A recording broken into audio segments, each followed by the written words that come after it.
Don't stand. No, no, no, don't. No, no, no, don't stand. It's embarrassing.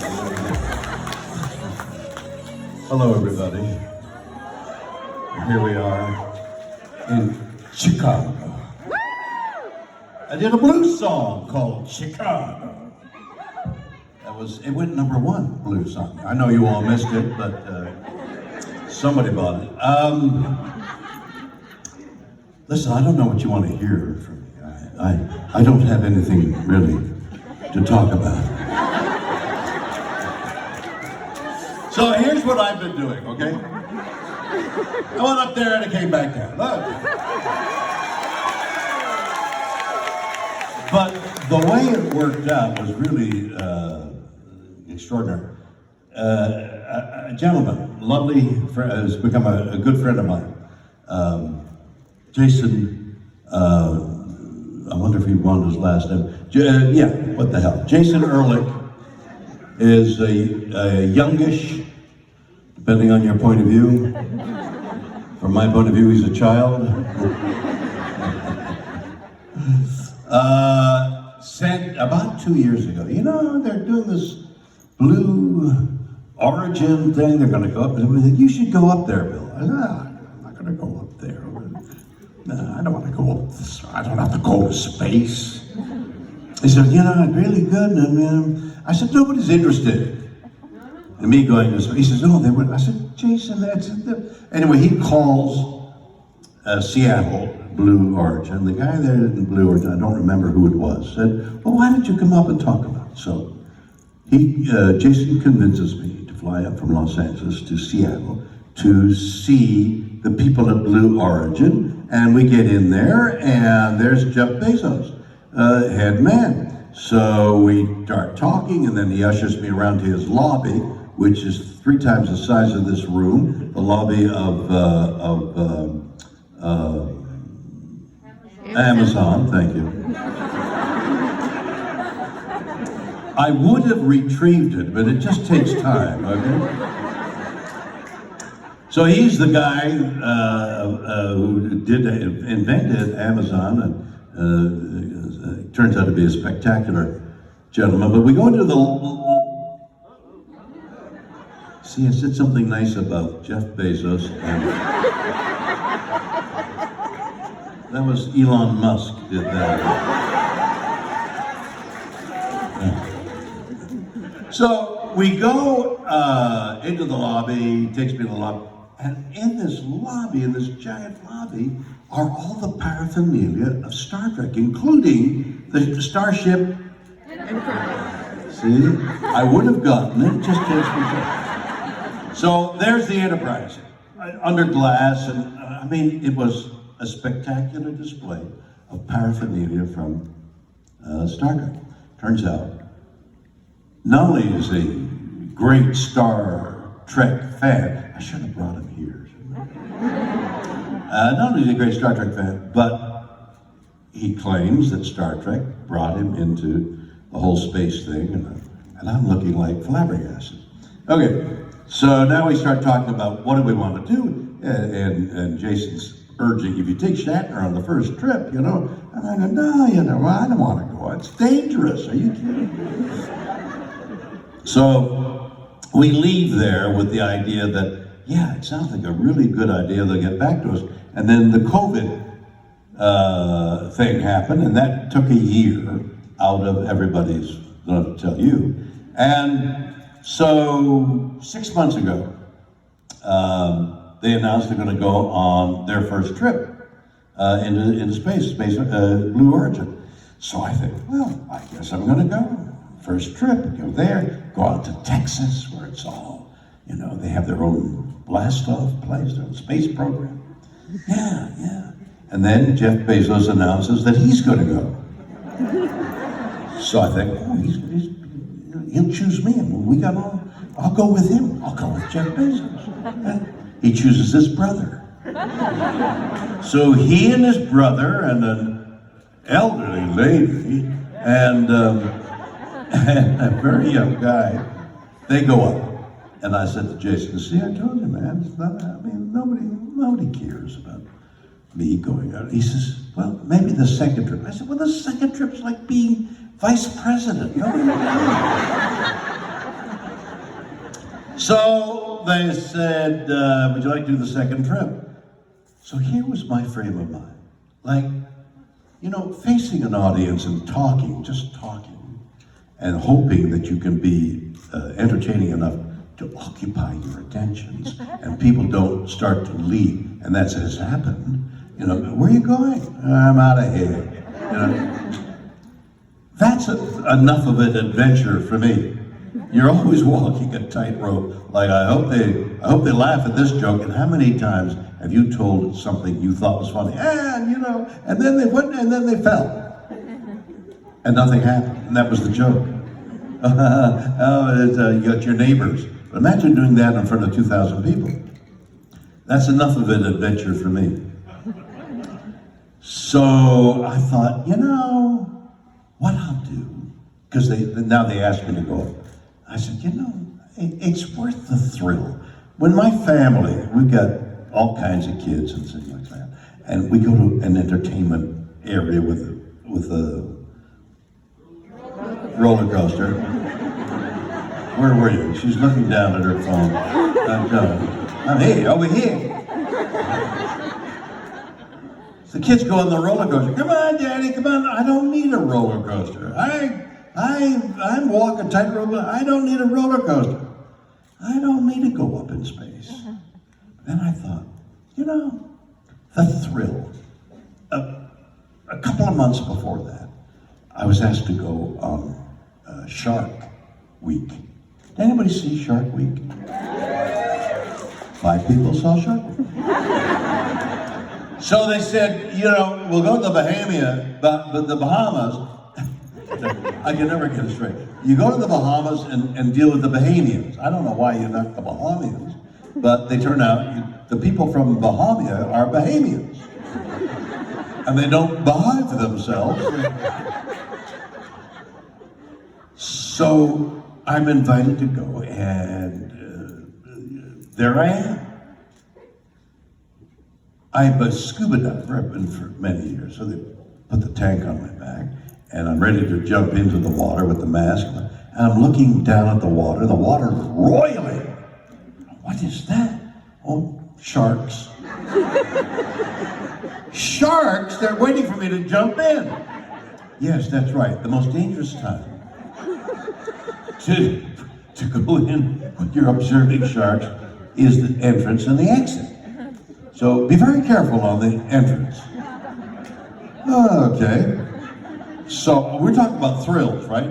I mean, how many thrills do you need when you're jumping in the ocean with a dozen sharks, all blood mad because they've been chummed to be there? I mean, I don't need to go into space, okay? So I jump in, I get down to the bottom, about 60 feet down to the bottom. There's a rock there, and I'm sitting on the rock, and in front of me, about from here to the speaker, and the tiger sharks were as big as from here to the speaker, okay? 4 tiger sharks next to the great white shark, the apex predator of the ocean. 4 of them. With mouths, now this is not an exaggeration. Actors exaggerate, right? I love you, honey. He doesn't love you. This is not an exaggeration. Their mouths were that big, 18 inches wide. And every so often, this Bahamian behind me with a tank would dart out and push one of those sharks aside as it was about to eat a cameraman. And I said, why? Later, I said, why are you behind me? He said, well, sharks are ambush predators. So they'll come from behind. So I got your back. So I'm watching these 4 18-foot tiger sharks, and there's a lady about the same distance, and she's surrounded by less than 18-foot sharks, but very large sharks. She's the shark whisperer. I met her. She's been there. She went as a guest, as a what? I guess, no, not stupid. What else? Somebody who visits a country. Tourist. Tourist. See, I knew it was coming. She was a tourist 30 years ago and stayed because she fell in love with sharks. So they called her the Shark Whisperer, and there she is petting. I mean, there's like 10 sharks all around her, like, you know, like my dogs. Yeah, I got sharks! Not Doberman, sharks! And then she carries a 5-foot shark over to me, and she puts the 5-foot shark in my lap. Now they're all wearing chainmail, okay? I'm not wearing chainmail. They're wearing chainmail in case a shark bites them. Eh? Oh, what's this? Chainmail. On me? Oh, look at this. Someone aged flesh. A little dehydrated at that point. But then meat is better when it's dried a lot, isn't it? My meat, if you'll excuse the expression, must taste a little bit better.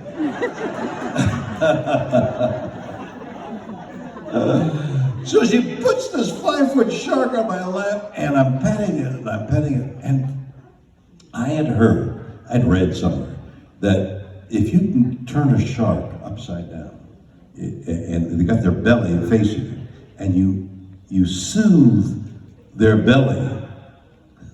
I'm reminded of the cat and the rat. You know, who's going to bell the cat?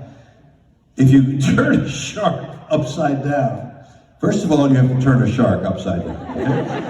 Then if you stroke its belly, it goes into a catatonic faint. It like loses consciousness. Our orcas have learned that. Now, how does an orca, with its great intelligence, learn to turn a great white, more of a predator than the leopard shark, tiger shark, the two orcas will turn a great white on its belly, soothe its belly, the thing falls asleep, and then they eat its liver. Sounds like an agent.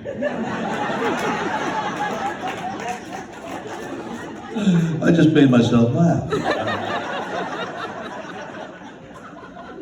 So I'm thinking maybe this shark in my lap is in a cat, and I inadvertently put my finger in its gill, and it swims off. Good Lord, it's alive.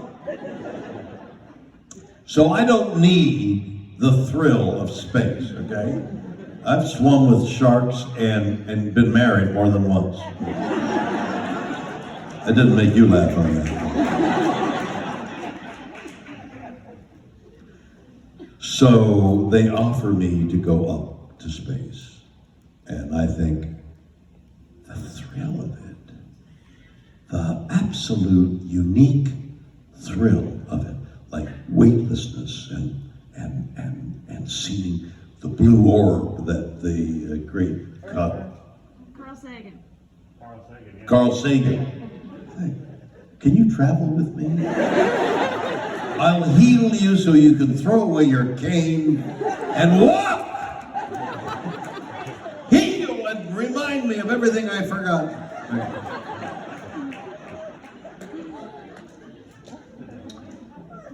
Where was I? You have no idea where I'm at. And neither do you. Carl Sagan. So Carl Sagan calls it the blue orb. What a great phrase. Space, blue orb. So now I'm going to another subject. Keep me. I have an album out there called Bill right now. Okay, it's gotten incredible reviews. It's doing incredibly well, and it's one of the best things I've ever done, and got the best notices of probably the best notices of anything I've ever done. In the album is a song called "So Far from the Moon" that Brad Paisley accompanies me on. So it's now a Western song because Brad sings it. It's so the album is based on things that have happened to me. We've made into songs, and they've become sort of universal things, like "So Far from the Moon," which is about a year before this event that we all observed took place. I was at Cape at that time, Kennedy or whatever, Canaveral, whatever it was, and they rolled out the red carpet. They said hello, and I did the whole thing, and then finally they handed me a little Enterprise spaceship, and I signed, "I'll see you on the moon." Year later, series has been canceled. I've just recently got a divorce, and I don't have any money, and I'm doing summer stock, and I'm trying to save every penny. And so I had an old truck, and I put a cab on the back of the truck, and I'm sleeping in it. And now I'm on Long Island, in the near Montauk, and I'm in a pasture, and it's late in the evening, and I'm lying on my back in the little bed in the cab, and I'm looking through the window to the moon, and I got a little black and white television set on my chest, and I'm watching Neil Armstrong walk on the moon.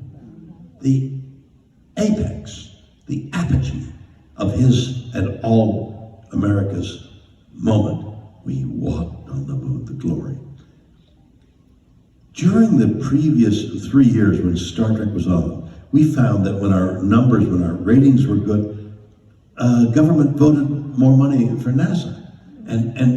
So they would roll, we were the Fair Air Boys at NASA, Star Trek, NASA, right? So I did a teeny bit to do with it.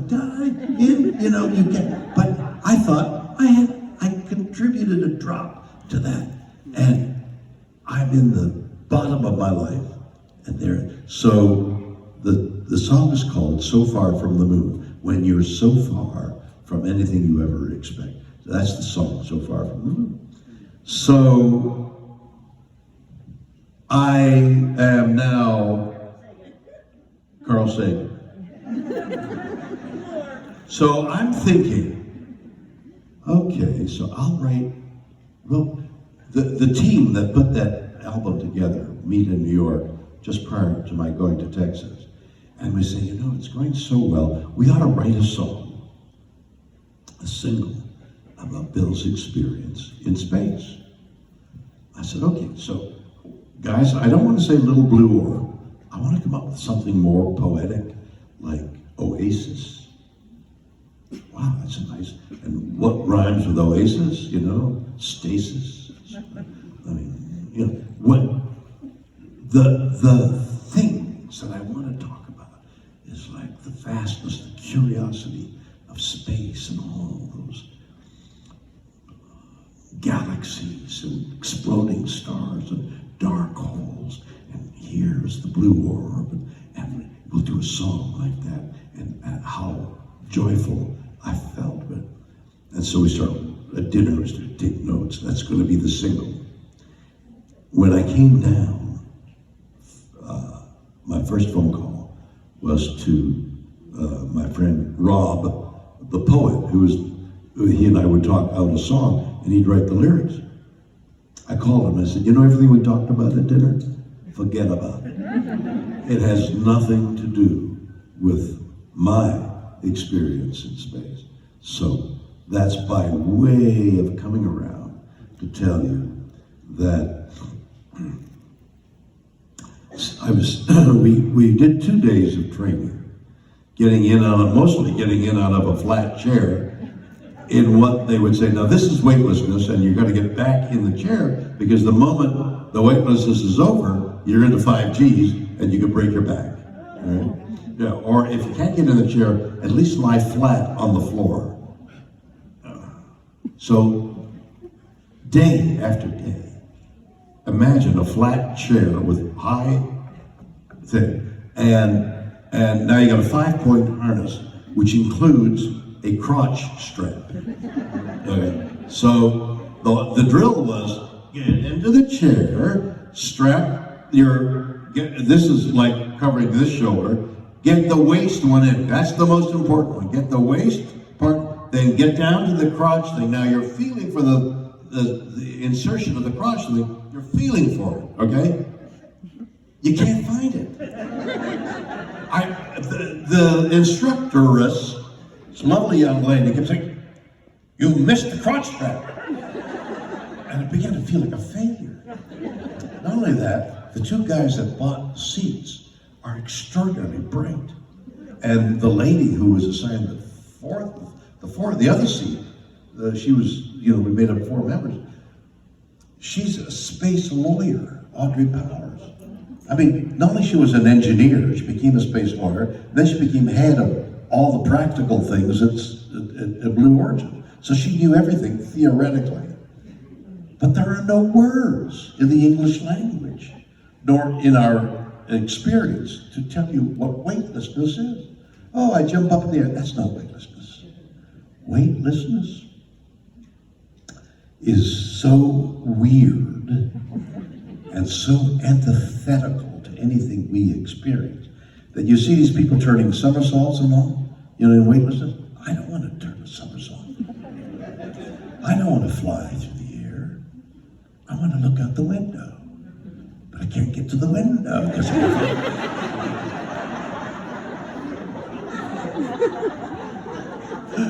weightlessness is indescribable. So they're busy training us. Okay, now you slip into this, you get into that, you reach for the crotch, you get the other. Okay, everybody, and then they, day after day, they prepared us for the safe journey, but in case something went wrong.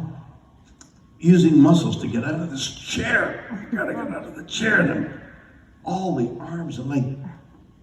I can hardly move my arms at this point. I'm so sore. My shoulders are.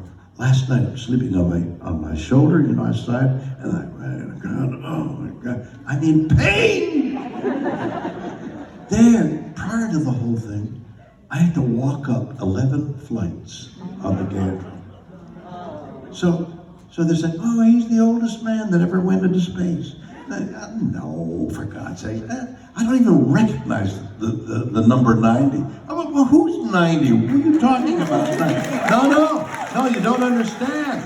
I don't recognize that. I'm 35, okay? Except when I got to the top of that gantry, I thought, okay, I'm 90 years old. It was frightening. So weightlessness. But that moment of escaping the chair, and I went to the Jeff Bezos chose his brother, a young guy, and a lady with gray hair. And I saw the film on him in this weightlessness. And what they did for a period of time, the camera's here, Bezos is there with his back to us, but he's floating, so his legs are akimbo. So you're looking right up that, and the young guy is throwing kettles at that spot, trying to win a prize of some kind. It was the most ridiculous, here it's a holy place, you're in space. He's throwing kettles at his asshole.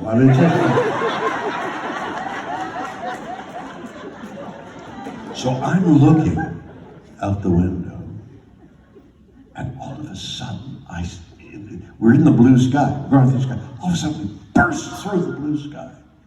And I have to see film because this is all like crazed. You're in weightlessness. You're sitting on a exploding oxygen and nitrogen, hydrogen.